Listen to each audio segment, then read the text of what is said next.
The following Frontlines report is presented without commercial interruption by FNH USA. This is a Frontlines special report.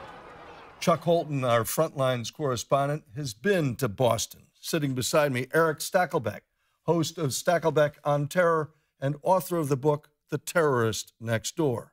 Let's talk about what happened on April 15th. You've been to Boston. You've seen this. Describe the mayhem that you saw right there at the finish line of the marathon. You know, I arrived about 12 hours after the bomb went off, and it was still pretty chaotic. There were so many law enforcement agencies all coming together that had not worked together before. Some of them had, some of them had not. You're talking different standard operating procedures, different communication structures. You've got the National Guard in the mix, and everybody's trying to figure out what to do on the fly.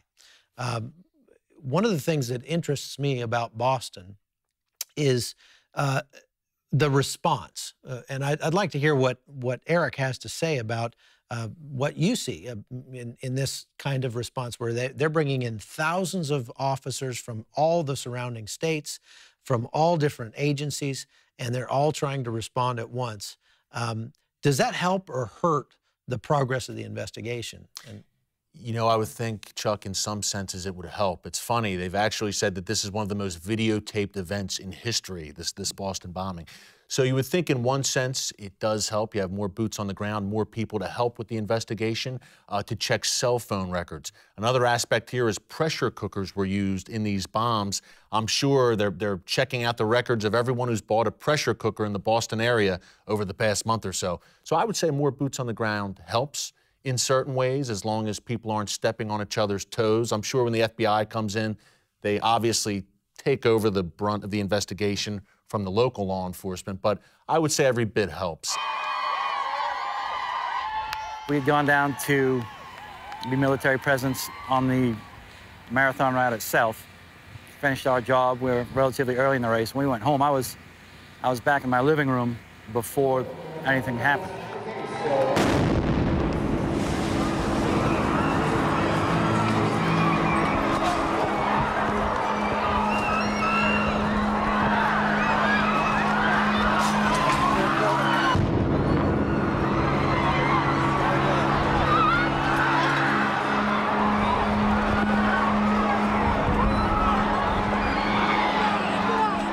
We had soldiers from my unit were in the race.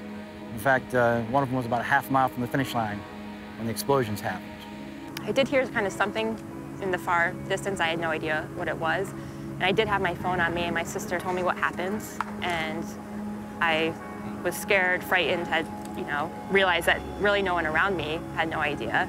We didn't realize anything horrible had happened until our daughter called us. She had been at Fenway Park at the Red Sox game.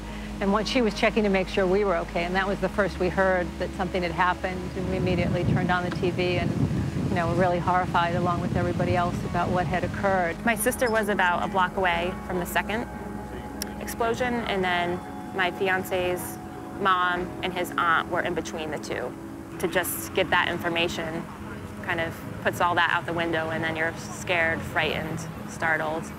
You get upset, defensive, and angry, and at the same time, in this position, protective. You want to make sure it doesn't happen to anybody else.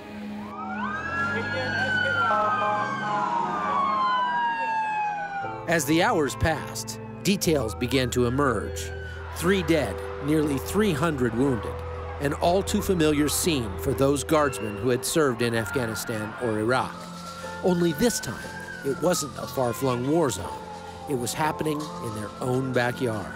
That made it personal. I think it's safe to say that the majority of our soldiers were actually impacted directly. It's one thing to go out and do for the idea of country. It's another thing when they step in your town and do it.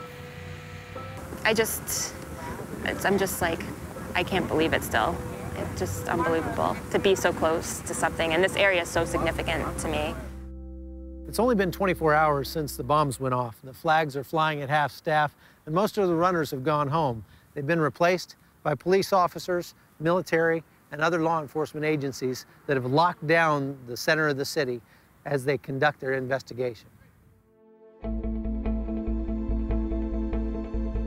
Monday afternoon, my unit got the word that they were getting activated, and we pushed out, disseminated to all our troops. My husband and I drive an emergency response vehicle, and we bring supplies and food to disaster areas. So we arrived in Boston at 6 o'clock the next morning, and we're told to go down near the site of where the explosions occurred. And there was an incredible amount of Hummers from National Guard, and obviously this was the command center for the police, the National Guard, the sheriff's units, the SWAT teams. We're working with the Boston Police Department, the people who've trained for this for years, and they understand what it's like to integrate with different services. You know, the civilian support team, the FBI, etc. So we're just one more piece in that puzzle. A lot of these guys are run low on sleep, but I mean, you walk around, there's no signs of exhaustion or anything, and these guys are just focused on doing their piece. The guardsmen stayed out of the limelight, standing guard over the crime scene and working around the clock to help enable the police to bring the perpetrators to justice. Other military branches added their resources to the effort. Here, Coast Guardsmen use a remotely piloted submersible to inspect Boston Harbor for any threats. A lot of the National Guard has slept in their vehicles overnight, and we had some breakfast sandwiches. The local McDonald's up here on Tremont Street had donated coffee, sandwiches, orange juice, and so we were able to go around and give them something warm to eat to kind of wake up, semi-wake up after a tough night. The first responders were incredibly effective, made sure that people were safe, and didn't create a scene, which helped make it feel less chaotic. As they were being deployed out, we were able to fill up their vehicles with water and drinks, and just give whatever kind of support we could during the day. And so we figured there'd be a need again today. We knew they weren't going anyplace, so we came back again this morning to do the same today.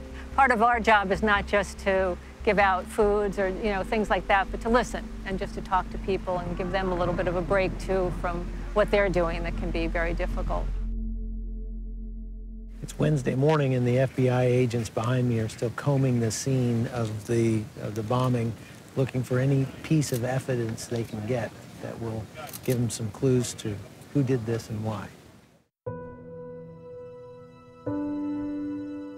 A lot of people are very focused on the mission, and there's little to no sign of anybody cutting corners or anything. They're here to make sure that everybody's safe. The men and women of the Massachusetts National Guard are making one thing clear: they will not stand by and let terror take root in their backyard. Everybody was combined in the effort.